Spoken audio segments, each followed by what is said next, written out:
Vera Stewart, and welcome to the VeryVera show. And guess what? Tonight's my birthday.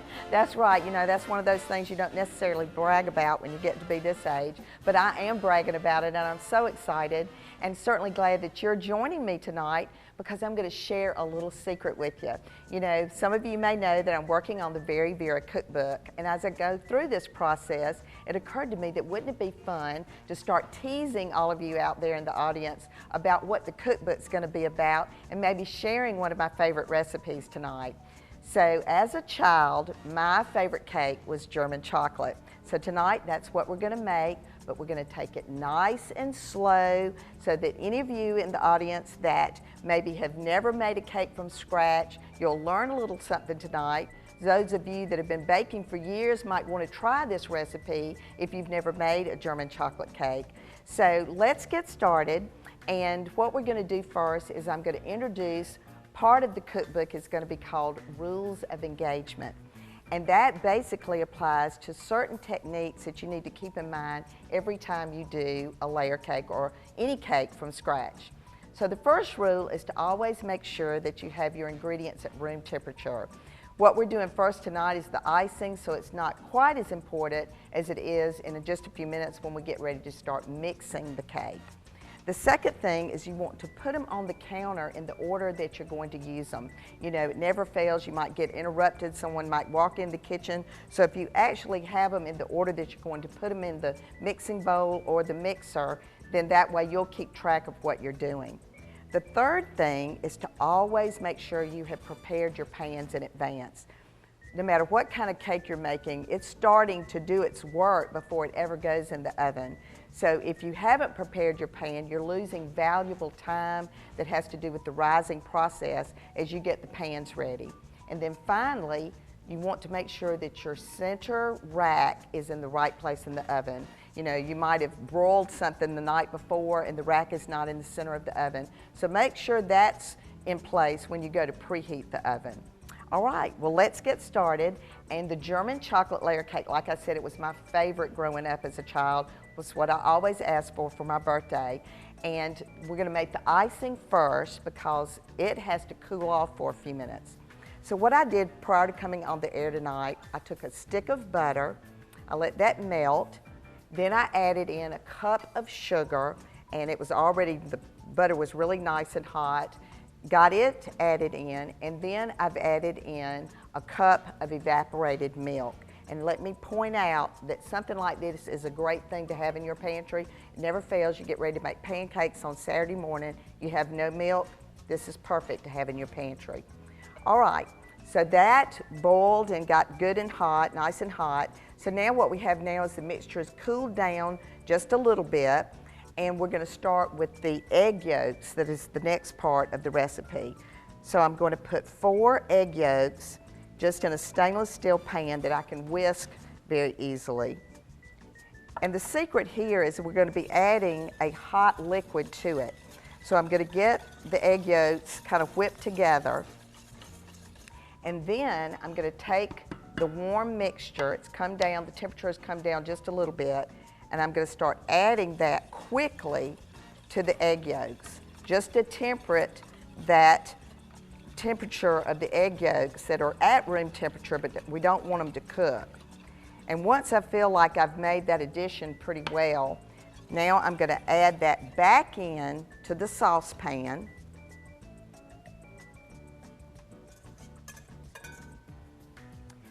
I can take it off the stove now, and as I said, I've got the other ingredients in the order that they're going to be added. We have a cup of chopped pecans, and when you use pecans, I love to chop them at the last minute because that way that flavor is really going to stand out. I've got a cup of coconut, and at this point, I just want to get it good and mixed in. I'm going to put it back on top of the stove. Get that heat back on. We're going to let this come to just a quick boil and then turn it off. It'll get thicker as it cooks. And then finally add that vanilla in. So come back with me after the break. We're going to get started on mixing up the layers for this beautiful German chocolate birthday cake.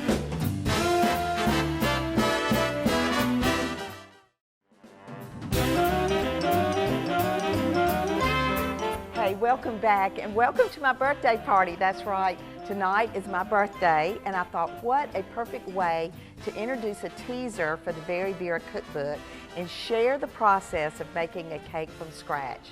So while we were away during the break, I got the German chocolate icing finished.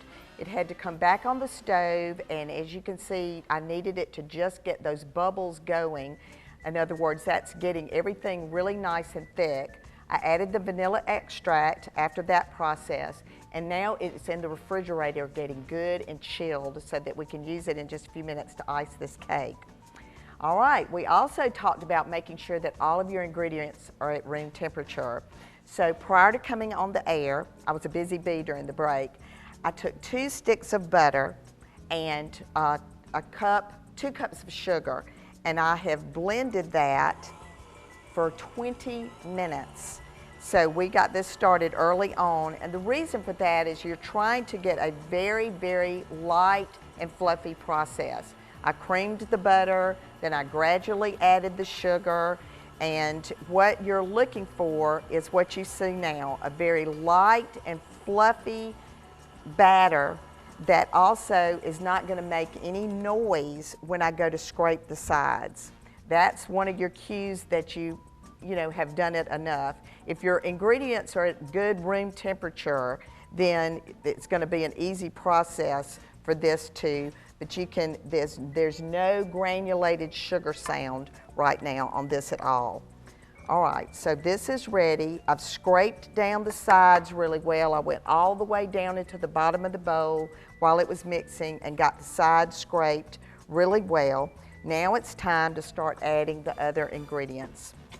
All right, so on a medium speed, I've got 4 large eggs, and I'm just gonna let those fall in 1 yolk at a time.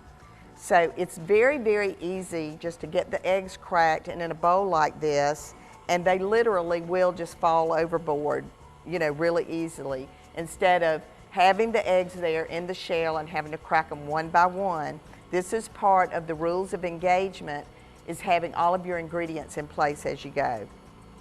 So one by one. And this batter is going to be so fluffy and light, you're not going to believe it. These layers bake up so pretty. And as I've told people through the years that this was my favorite bakery cake, birthday cake, not bakery cake.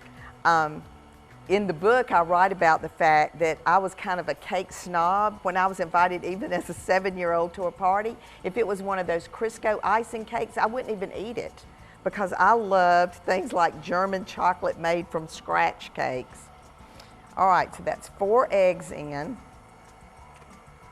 And now, while we were away, I took a ½ cup of water. I added in 1 4-ounce of German chocolate squares. I cracked that up, put it down in the water, put it in the microwave for 1 minute, and then I stirred it with my spoon and got it all nice and mixed. Now I'm going to add this to the mixture slowly, and this is when it really starts smelling good.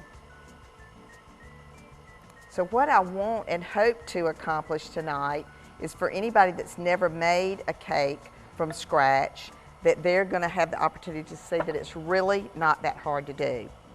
I've got 2½ cups of cake flour here. I'm going to add in a ½ teaspoon of regular salt and a teaspoon of baking soda. I'm just going to take a fork and mix that through the dry ingredients. And then my cup of buttermilk is going to have a teaspoon of vanilla added to that. So we're going to start with the dry ingredients, and we're going to alternate dry and liquid.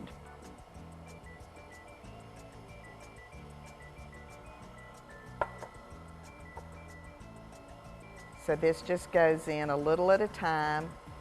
And like I said, you're going to want to stop your mixer and scrape those sides. So alternating the recipes, the ingredients. You're going to start with the dry and end with the dry. And a little bit more of the buttermilk. And buttermilk has a long shelf life, so you can use that to make those homemade biscuits your husband's been looking for.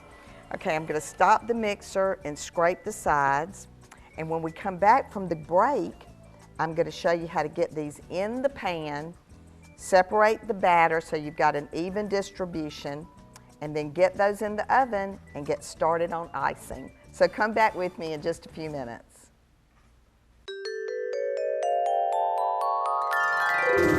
I love to use my pretty silver when it comes to having parties. It really looks good when it's been freshly polished.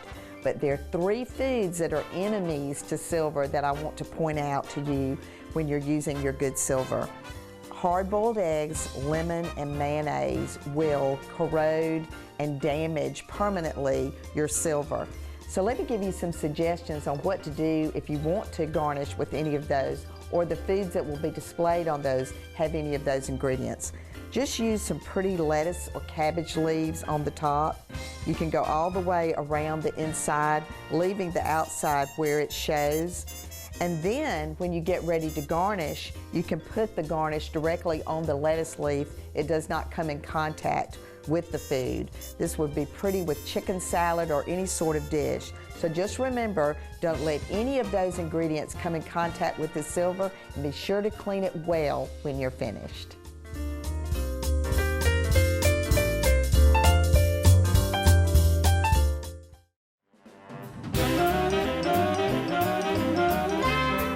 Welcome back and welcome to my birthday celebration. That's right, I'm celebrating today and celebrating by showing you how to make my favorite birthday cake. So while we were away during the break, I got the rest of the batter incorporated, mixed up really well. As you can see, it's very light and fluffy. And then I wanted to put it into the 3 pans that we had already prepared. And you can use a measuring cup, a dry measuring cup as a scoop, if you're nervous about making sure that you divide it evenly between the 3 pans.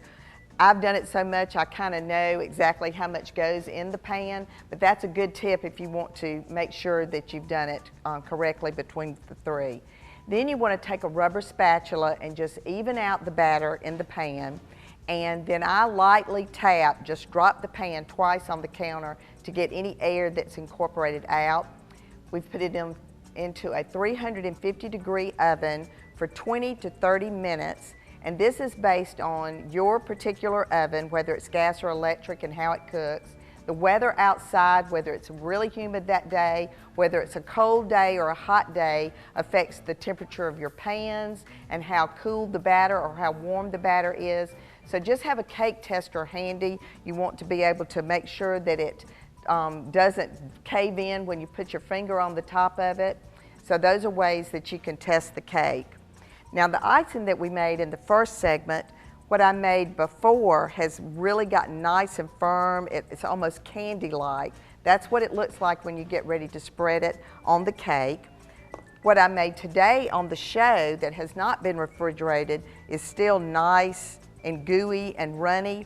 And sometimes I like to actually use what I've just prepared in the center of the cake just so it kind of soaks through and incorporates into the cake itself. So we'll do a little of both today and see what you think. The layers turned out beautifully. These are some that I made in advance, and I've actually put them in the freezer because I love for the cake to be nice and hard when I get ready to frost it.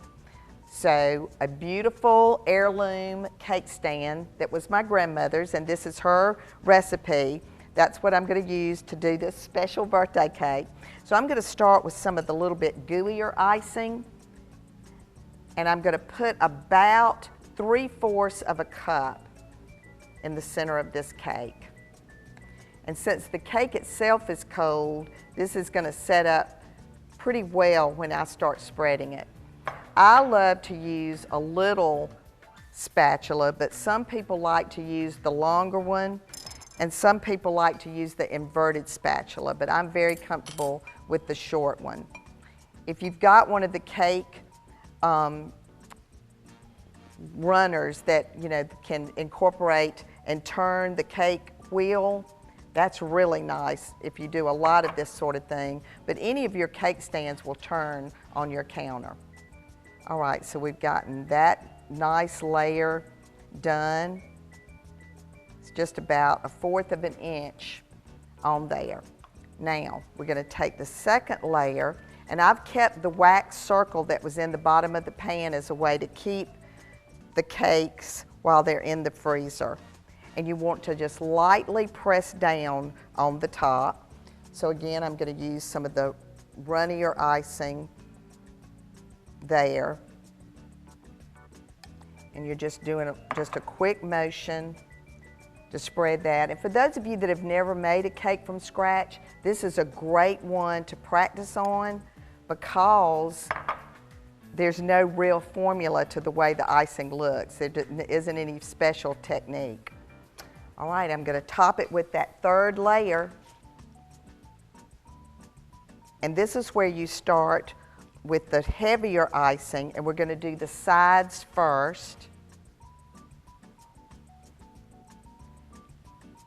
And I'm gonna get busy during the break because I've actually got some company coming for the party.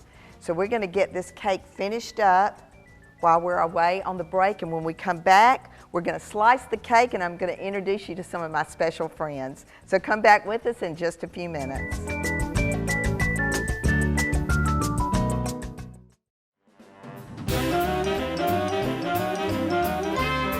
Welcome back and welcome to my birthday party, and I've had such a great time tonight reminiscing about one of my favorite recipes, my birthday cake, German chocolate.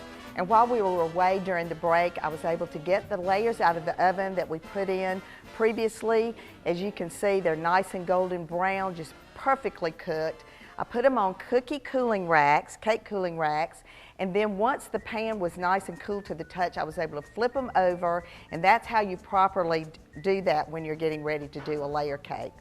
Then I finished the icing of the cake, got the sides done, loaded the top with all the great icing, and at this point, because the layers were cool, it's ready to go. Otherwise, I recommend putting that cake in the refrigerator. Well, now it's time for me to invite my special guest to join me on the set. I'm so privileged to have some of the people that make it possible for me to be here every week. And this is Robin Kelly, and Robin owns Trend Salon, and she turns this little gray-headed bombshell into a 20-year-old every week. She works miracles. You need to go see her. Next, I have Lindsay from the University of Georgia, and Lindsay just graduated, and she is now my graduate intern. So she is keeping my hair from going like this because I'm so stressed out. And then finally, I've got my personal trainer, Corey Taylor, and Corey gets me up very early every morning. He demands the best. He expects me to do every single exercise, and he keeps me this energetic and ready to go. So welcome to all of you. Thank you so much for what you do. And we are ready to slice this cake. And I'm gonna get started. I'm gonna act like the bride and I'm gonna cut the first slice. But I love to use a serrated knife. And you know, the first slice is always the hardest one. So Lindsay, I'm gonna let you assist me with this, but I'm gonna do the hardest one first. And just look at that. Yum, yum. So while she gets this cut, I'm going to also recommend for terms of if you don't want to use a candle, one of these wonderful cookies would be great. And then the other thing is whenever you have a party, especially a birthday party, you want to make sure you've got a favor for everybody. So I have favors tonight, and Fresh Market, you know, is my place to go for everything I need for the show. They also help me with the gifts tonight. So Robin's favorite holiday is Thanksgiving. So when I thought about her, I thought about an orange candle for her kitchen. Happy birthday, Vera. So that's for her. And then Lindsay, my new intern, might need a glass of wine from time to time, so there's hers. And then Corey, I want him to enjoy a steak dinner from Fresh Market, so there's yours. Thank you, happy birthday. So as you can see, Fresh Market helps me with ingredients, but they also help me do my birthday shopping. Three Monkeys helped make the set look great tonight. Flowers on Broad, they picked out all of my favorite flowers. So needless to say, it can't be done without all the folks that help me behind the scenes, all the folks behind the camera. So let's all enjoy some birthday cake. and I hope that each of you have an opportunity to try this recipe and also look forward to the VeryVera cookbook that will be coming out very shortly. And I'm going to try it myself because, you know, it's been quite a number of years since I made one of these myself. All right, come back with us next week for another episode of the VeryVera Show.